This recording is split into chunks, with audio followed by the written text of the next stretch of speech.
Okay guys, hari ni kita akan siang siput sedut. Apa hal letak kelapa? Saya tak tahu kenapa mak saya letak kelapa.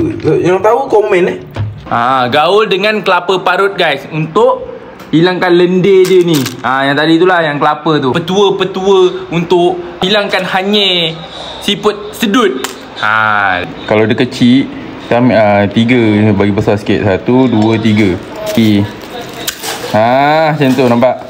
Sebab apa kita potong? Supaya bila kita sedut tu senang keluar. Kalau lubang bawah ni besar, so senang lah dia nak keluar daripada depan. Lubang kecil tu dia boleh keluar, cuma dia macam sempit.